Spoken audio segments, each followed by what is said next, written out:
हम दूसरों की आलोचना तो कर लेते हैं, गाली भी दे लेते हैं, लेकिन वे अपने धर्म के प्रति बहुत निष्ठावान होते हैं बंधु माता। मैं ये बात बोलते समय मुझे पीड़ा भी है और फिर भी बोलना पड़ता है। वो बहुत निष्ठा रखते हैं, मैंने बहुत निकट जाकर देखा है। वो कैसे हैं, क्या है, वो एक अलग विषय है। मैं उनकी निष्ठा पर यह विषय बोल रहा हूं। हमको कतई नहीं है।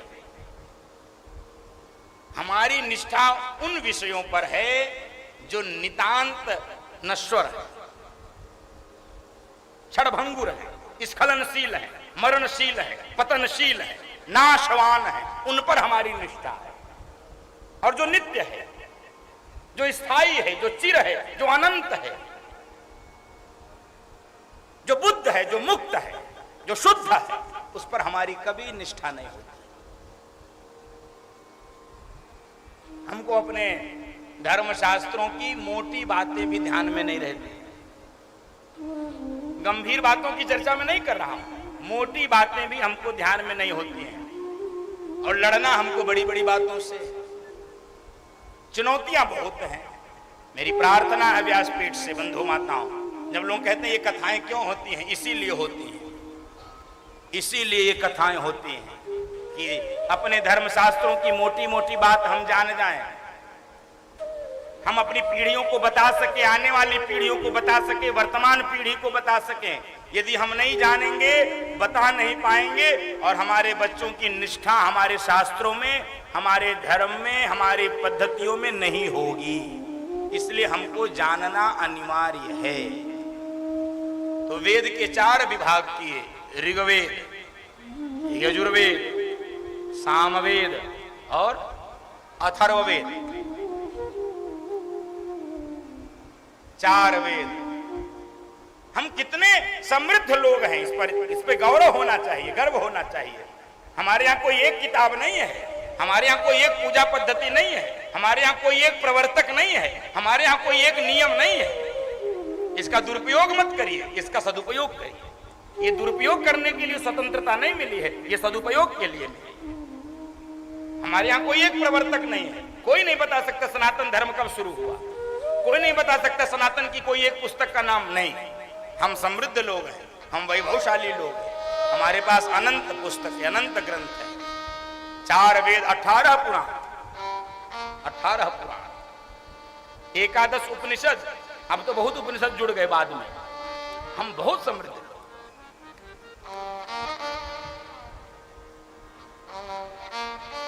तो 4 विभाग किए। वेदों के विभाग के बाद भी व्यास जी को मन में संतोष नहीं हुआ, संतुष्टि नहीं हुई। 5म वेद महाभारत, महाभारत की रचना हो गई। 5म वेद कि कुछ हो सकता है महाभारत से कल्याण हो जाए। वेद की भाषा जटिल है, वेद सबको नहीं समझ में आता है। वेदोभ्यासः जड़ः, वेद कठिन है, वेद सबको समझ में नहीं आता है। तो बंधु माताओं, 5म वेद महाभारत, महाभारत को लिखने के बाद भी संतोष नहीं हुआ, संतुष्टि नहीं हुई, निश्चिंतता नहीं हुई। क्या करें, मुख लटका हुआ है, मुख मलिन है। और बंधु माताओं, मुख मलिन है, मुख लटका हुआ है, और अचानक ही उनके कान में आवाज पड़ी, नारद जी कीर्तन करते हुए पहुंच गए। कोई कहे श्रीमन नारायण नारायण नारायण ना, एकदम से नारायण नारायण का कीर्तन करते हुए नारद जी पहुंचे हैं। और नारद जी को जब व्यास जी ने देखा है, व्यास जी एकदम से नारद जी को प्रणाम किए। हे नारद जी, नारद जी एक ऐसे पात्र हैं बंधु माताओं, नारद जी एक ऐसे पात्र हैं जो देवताओं में भी घुस जाते हैं, दानवों में भी घुस जाते हैं, मनुष्यों में भी घुस जाते हैं। आपने नारद जी, यद्यपि नारद जी की बड़ी मजाक लोग उड़ाते हैं, लोग कहते हैं एकदम नारद हो क्या, नारद वहां इधर से उधर, उधर की इधर, इधर क्या है ऐसा। लेकिन नारद जी इधर उधर नहीं करते, नारद जी अपना काम करते हैं। नारायण नारायण हरि हरि श्रीमन्नारायण नारायण हरि हरि श्रीमन्नारायण नारायण हरि हाँ, श्रीमन्नारायण नारायण हरि हरि श्रीमन्नारायण नारायण हरि हरि भजमन नारायण नारायण हरि हरि भजमन्नारायण नारायण हरि हरि आहा श्रीमन नारायण नारायण हरि हरि श्रीमन्नारायण नारायण हरि श्रीमन्नारायण नारायण हरि श्रीमन्नारायण नारायण हरि हरि भजमन्नारायण नारायण हरि हरि श्रीमन्नारायण नारायण हरि तो नारद जी ने पूछा, व्यास जी आपका ये मुंह लटका क्यों है? ध्यान भजन ठीक से नहीं हो रहा क्या? पूजा पाठ ठीक से नहीं हो रहा क्या? शास्त्रार्थ की रचना ठीक से नहीं हो रही क्या? व्यास जी ने कहा, नहीं नारद जी, ये सब कुछ तो ठीक से चल रहा है, भजन पूजा पाठ सब कुछ ठीक से चल रहा है, फिर दिक्कत क्या है? मुख लटका हुआ क्यों है? मुख मलिन क्यों है? मुख गिरा हुआ क्यों है? व्यास जी ने कहा, देखो हमने कलिकाल के कलुषित प्राणियों की मुक्ति के लिए, शांति के लिए वेद के 4 विभाग किए, पंचम वेद भी लिख दिया, सब कुछ लिखने के बाद भी मन संतुष्ट नहीं है,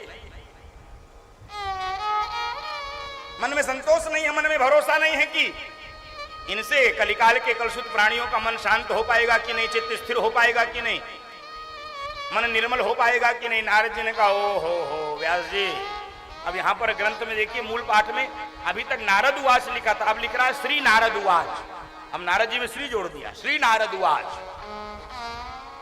अब नारद जी कह रहे हैं, सुनो व्यास जी, आपने लिखा तो बहुत बढ़िया बढ़िया, आपने ऐसे व्यामिश्रित वाक्य लिख दिए कि उसको पढ़ने में जिह्वा भी लटपटा जाती है। वेद पढ़ने में सबके बस की बात नहीं है, वेद के 1-2 मंत्र नहीं याद हो पाते।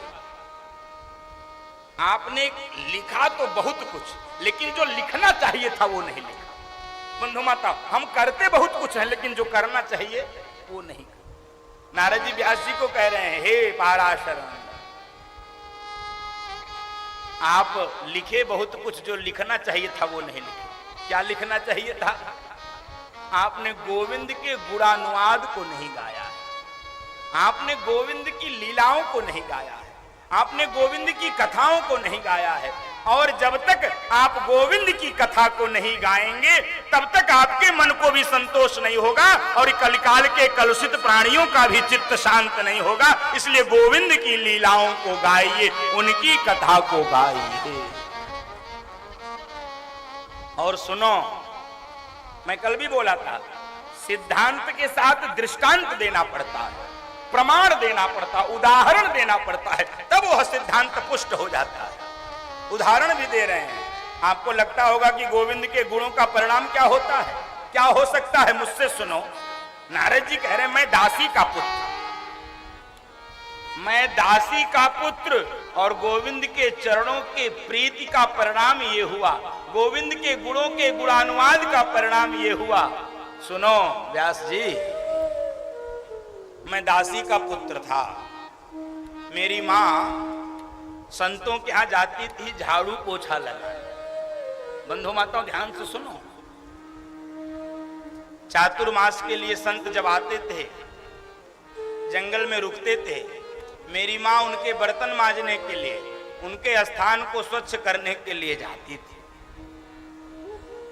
और मैं भी अपने मां के साथ जाता था, मैं भी मां के काम में हाथ बटाता था। फिर संत जब भजन करें तो मैं भी भजन करता था, मैं भी कीर्तन करता था। हम लोग कई बार, बंधु माता बहुत गंभीर बात बोल रहा हूं, ध्यान से सुनिएगा, हम लोग कई बार बच्चों पर दोष देते हैं। बच्चे दिन भर मोबाइल चलाते हैं, बच्चे दिन भर कार्टून देखते हैं, बच्चे दिन भर ये करते, मोबाइल वीडियो गेम खेलते हैं। बच्चों का दोष नहीं है, दोष हम सबका है। हमने बचपन से उनके मुंह में ठूस दिया मोबाइल। बंधु माताओं, हमने ठूसा है। कैसे नहीं? आप बच्चों को लेकर बैठे कभी भजन में, हो नहीं सकता। कोरा कागज होता है बच्चों का हृदय, जो चाहो सो लिख दो, जो चाहो सो लिख दो। हमने लिखा ही वही है। नारद जी अपनी मां दासी है, लेकिन ले जाती थी संतों के साथ। अरे ध्रुव जी की क्या अवस्था थी, वही वीडियो गेम वाली अवस्था थी, लेकिन ध्रुव जी ने उस अवस्था में भगवान को प्राप्त कर लिया। सब ध्रुव नहीं हो पाएंगे, मैं जानता हूं बंधु माता, मैं जानता हूं राम कथा और कृष्ण कथा से सब सुनकर राम और कृष्ण नहीं बन पाएंगे। मेरी व्यासपीठ की आह्वान को सुनिएगा बंधु माता, और आपको ठीक लगे तो विचार करिएगा। ये राम कथा कृष्ण कथा सुनने से मुझे पता है सब राम और कृष्ण नहीं बन पाएंगे, लेकिन मुझे इतना पता है यदि बच्चे राम कथा और कृष्ण कथा सुनते रहेंगे तो रावण और कंस बचने से बच जाएंगे। ये मेरे व्यासपीठ का विश्वास है बंधु माता। सुनाओ तो सुनाओ, रावण नहीं बनेगा, कंस नहीं बनेगा, यही बड़ी कृपा है। राम न बने चलेगा, कृष्ण न बने चलेगा, भरत न बने चलेगा, उर्मिला मांडवी सीता न बने चलेगा, रुक्मणी न बने राधा जी चलेगा, लेकिन रावण नहीं बने, कंस नहीं। बंधु तो नारद जी ने कहा कि मैं जाता था और संतों के भजन में ऐसी प्रीति हुई, ऐसी प्रीति हुई, ऐसा आनंद आया, गोविंद की कथा में कीर्तन में ऐसा आनंद आया। बंधु माताओं, आनंद जब आने लगता है ना, फिर ये दुनिया का रस फीका लगने लगता है। और चातुर्मास के बाद संत लोग जब जाने लगे स्थान को छोड़कर, तो मैंने संतों से कहा कि आप हमको भी लेते चलो, आप हमको भी अपने साथ लेते चलो, अब ये संसार मुझे अच्छा नहीं लगता है। तो संतों ने कहा नहीं सुनो, तुम अपनी माँ की इकलौती संतान हो, और यदि हम तुम्हारे पास जाएंगे तुम्हारी माँ बहुत गालियाँ देंगी। तुम्हारी माँ कहेंगे कि देखो ये बाबा जी आए, हमारे बेटे को भी बाबा बना दिए। अच्छा, ये माताएं क्या, घर के सब लोग इसी से डरते हैं, बेटा बाबा न बने, बाकी सब बन जाए तो कोई डर नहीं है। बाबा बन जाए, साधु बन जाए, बैरागी बन जाए, सारे रिश्तेदारों को इकट्ठा करते हैं और कहते हैं या को समझाओ, या उम्र बाबा बनने की, ये बाबा बनने जाए। चोर बन जाए चलेगा, डकैत बन जाए चलेगा, दुनिया का सब कुछ चले चलेगा, बाबा बन नहीं। तो संतों ने कहा सुनो, अपनी माँ से पूछ के आओ, तुम्हारी माँ आती यदि अनुमति दे तब तो मैं तुमको साथ ले चलता हूं, नहीं तो नहीं। अब किसकी माँ कहेंगी बाबा बन जाओ? ये कोई कौशल्या धरती पर एक ही दो बार पैदा होती है, जिसने भगवान से कह दिया कि राम जाओ वन में, जाओ वन में जाओ, जाओ पी तू मातू कहे वो पान जाना, जो पी तू मातू कहे वो पान जाना, तो कानन सत अवध समाना, तो कानन सत अवध समाना। कोई कौशल्या होती है, कह दी जाओ बन जाओ। तो साधुओं ने कहा सुनो कोई बात नहीं, तुम रहो, हमने जो मंत्र दिया है वही जपो, और फिर जैसी लीला परमात्मा की होगी। अब वो नारद जी के मन में जो था वो बोलना तो कठिन है, बोलूंगा तो आपको हो सकता अटपटा भी लगे। नारद जी सोच रहे थे बस जल्दी से मुक्ति मिले, किसी तरह हमको मुक्ति मिले, अब हमको ये संसार अच्छा नहीं, अब हमको तो बस भगवत सेवा में, भगवत चर्चा में, भजन में जाना है। एक दिन ध्यान में बैठे हैं नारद जी,